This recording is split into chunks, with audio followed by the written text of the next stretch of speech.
Hey everybody, welcome to Pal's Card Lounge, where we just have laid back discussions about stuff going on in the card industry. Today, hanging out in the lounge, we got Brock and Dan, all of the owners of Pal Sports Cards. So we're doing a lot today. We got a big episode here for you. We're going to talk about all of our different grading companies that we use here and pros and cons for each one of them. So guys, I'll look at my handy dandy paper here, and first one is the big boy, PSA. So tell me what you think. Yeah, I mean, obviously PSA is, I would say, the Michael Jordan of grading companies. Um, I would compare it to the Jordan brand. I have a couple buddies of mine who they say PSA or the highway in terms of the grading. So like they will only ever want to go through PSA. But I try and explain to them like if it's for your personal collection or some of these other companies do just as great of a job and the turnaround time is quicker. There's other options out there, but I have to be honest. When I see a PSA slab, it catches your attention right away just from the branding. What I think about PSA, um, the labels are cool. They're unique. Everybody doesn't like copy them. Like SGC has different ones.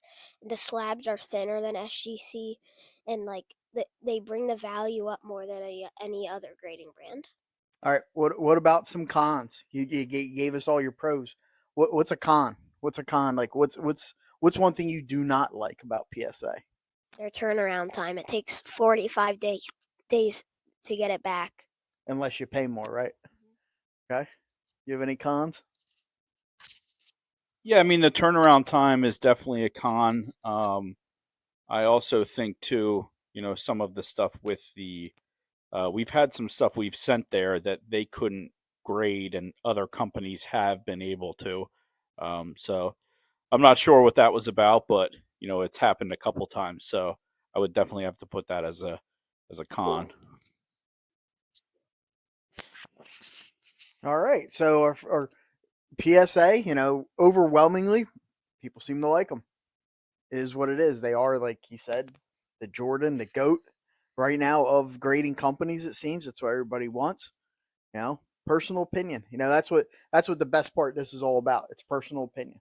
There's going to be people who say, was it PSA or the highway? There's people who, like me, could care less which one it is. If I like the card, I like the card type thing.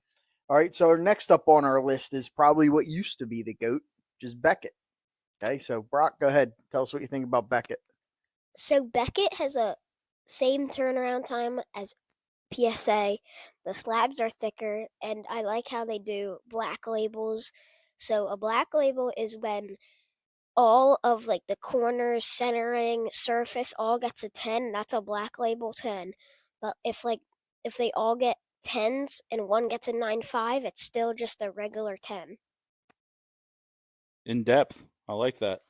Making us look bad. Um, I'm not a huge fan of Beckett. I know this is a free country, and I'm allowed to have my opinion, but I'm not a huge fan of their slabs. Just they're kind of like bulky to me, and I don't know. It's definitely something that Did you hit the off button? You hit the off button. Is the green light still? Yeah. Oh, then it's on. That's all part. We're hanging out here, guys. Yeah, exactly. Yeah. Yeah. So shaky hands hits buttons sometimes. So, but What I do. yeah. So I'm obviously Beckett's a good company. I'm not a huge fan of the slabs, which I guess is a major con for me. And those of you who follow us know that we are a preferred partner with Beckett, so we pretty much just lost that from Dan's little diatribe there. I don't think that's happening after the next month, since it's pretty overwhelmingly Dan does not like Beckett. It is what it is, you know. We'll say like a positive about Beckett is they've been in the game a long time. A con is it is extremely hard to get a hold of somebody there. I've had issues where we've had stuff being sent. I had to ask questions about it, and there are times where it takes a week if you get a response at all, and other times they get back to you within an hour. So it's hit or miss. So next company up is one of the ones we submit a lot to, which is SGC. They're big on the vintage game. They're starting to get bigger. It was before where it was 2 weeks door to door. We're talking 6 months ago, 2 weeks door to door. And then they ran their special and they got backlogged. And now it's taking about 6 weeks door to door. So, Brock, go ahead. What do you think, SGC? I like about SGC is they send more. They're like not as tough as graders as PSA or Beckett. They grade stuff more faster. They look cooler. I like the colors. Like it's not just like a bunch of colors like other grading brands. It's 2 colors. It's black and white. It's original. They never changed it up yet. Still, and the other thing is about SGC. The thing is they in COVID-19 when PSA shut down, they got backlogged because everybody stopped sending it to PSA and went to SGC. And they brought their cards up to $35 per card, and then it went down to 12, and now they're backlogged again. So I really like SGC. I would compare SGC to the girl next door. Like she's not sexy, she's not PSA, like, but she's reliable. I probably shouldn't say she's a fair price. That sounds wrong. I shouldn't say that. But they are a fair price. And I don't know. They're just. I feel like they always do a good job and they're dependable. So man, I really love SGC the way I'm talking about them right now. But a lot of my personal slabs in my PC are SGC, so I think I have a bit of a soft spot for them. I'm not. The labels are kind of, I could go either way, but I will definitely say that SGC has my heart. So Yeah, I kind of feel the same way. I like SGC. They call it their black tux because it's just pretty much black and white. Tux, tuxedo, same thing. It's classy looking. If I have one con with them, their slabs are huge. I mean, I think they should be a little bit smaller. That would be if they were a little bit smaller, thinner, that type of thing. They would be awesome. They'd be the goat, no doubt. But can't have it all both ways with everything. So our goal here is, this is our second show, is to hopefully by the third to have it where we have more than 2 microphones and we don't have to keep passing them back and forth. I don't know why you people actually listen to us. This is absolutely terrible. Production value that we do. So, and then our next grading company, all right, and Brock keeps over here reminding me, you don't have to.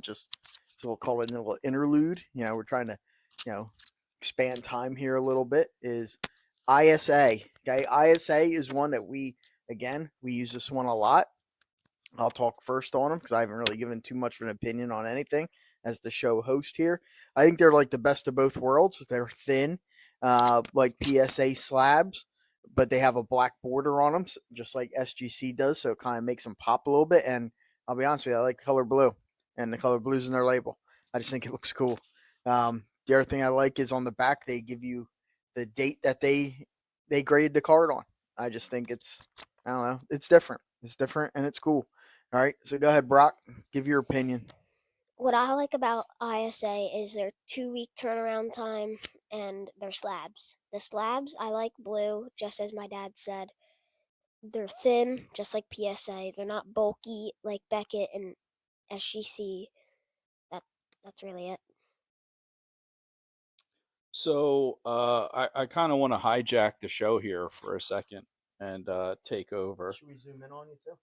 No, you don't have to do that. Right. Yeah, there's some stains on my shirt, so I would actually prefer if you didn't. ISA, great company. But I kind of wanted to, since we're talking with the boys, Saturday with the boys, maybe have a little bit of fun here and talk some category stuff. And my question is, what is the dumbest purchase you've seen a friend make What about of me? cards? What about me? Or we're friends. Oh, Or it doesn't even have to be someone in this room. It doesn't even have, just a time where you saw someone buy something and you just were like, "Oh man," or "That's not going to I work." have mine. His second National Treasures box. Yeah, Second. yeah, The second, not the first. it was the tough. Second. It was tough. I tried to do it in secrecy. It was found out. Some people ratted me out. I'm not going to name those people, but it was bad. It was bad. But I don't take losses. I just learn lessons. That's my motto. So, what about you? I really don't know. We've had so many bad purchases. I think every time I've bought a box and opened it, I would consider that a bad purchase because I never get anything good out of it. Except me. Yeah, Brock's the other way around. He has all the luck in the world. Downtown and Kaboom.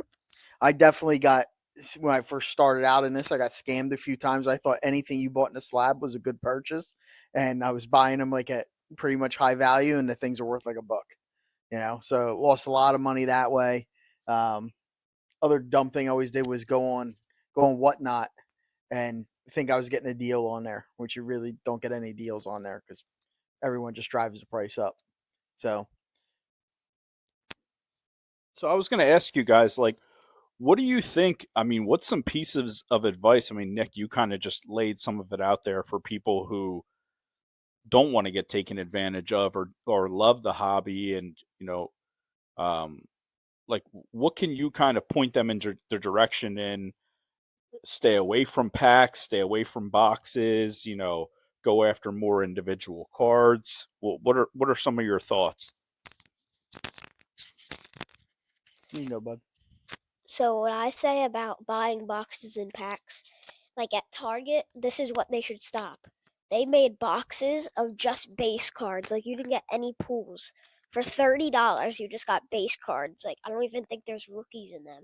It's literally just a scam. And you can buy fat packs and pull a 1 of 1 like I did.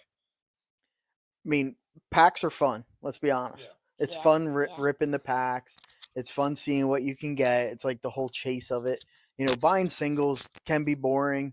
Depends what you're trying to do with them. If they're for your collection, I always think that's fun. If it's something we're just trying to make money on and flip, that can get boring after a while. Because in the end, you got to go back to, this is a hobby. We do stuff to fund the cards we want to keep and flip the ones we don't want to keep. I mean, that's really what it comes down to. So I like ripping packs. I do, but I never get anything out of it. So Brock does though. Kaboom's in downtown, so that's and how, 1 of 1s. Yep, that's how he rolls. So all right, time to move on to our next segment, which is mailbag. So I have it written right here on my little card here. This comes from Beatles fan G at gmail.com. All right. She wants to know, why do you guys spend so much money on cards? I'll go next. I would say passion.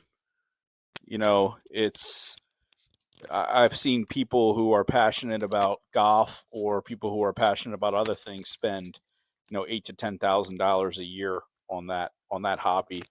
At least with the cards and everything like that, you have them for the long term. So I know there's probably, and this person sounds like a reasonable person that sent that email, but there's probably some husbands out there that the house could be a little neater, a little nicer, but maybe it's small and it's a little crammed. So, but he's trying. I don't know this guy personally that I'm referencing. I'm just saying he's trying his heart out. So I think he's trying his heart out. So. All right. And then next question comes from the real Karen at yahoo.com. Guys, I watched your first show. Just got to be a little bit critical. Maybe you should spend some money on getting good production value and not passing microphones. What do you think? Should you spend some money on that instead of blowing it on 1990 Dunris wax packs? You're right. You're right. Let me talk to that, Karen. Okay. So first of all, Karen, great name. Second of all, the boys are going to be boys, right? I mean, we're gonna pass microphones. We're gonna Womp struggle. womp, you can cry about it. Yeah, but we're built from the ground up. So I didn't appreciate that email. I felt a little attacked there. I'm crying. But she had so many awesome details about it. So, but she's right. We got to get another microphone. That should be step one, and step up their production. All right, just a few reminders before we take our what we call our parting words from everybody. Okay, just a reminder: you can see our show on YouTube.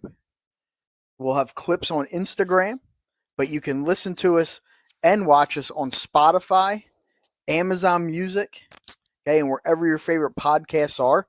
Okay, again, this is just the Car Lounge. We're just hanging out here. If you would like to email us to talk about, have questions for us, you can email nick@palsportscards.com or just check out our website, www.palsportscards.com. It tells you everywhere you can, buy cards from us, where we have our card shows coming up, where you can come meet us, everything like that. All right, so any last words, big man? Bye. Okay, Brock says bye. Stay organized. That's one thing I've learned from Nick and Brock since joining the team here at Pal Sports Cards is the more you can stay organized with your own personal collection, the easier it is to maneuver around it. So I would say organization is important. All right, guys, keep collecting. Thanks.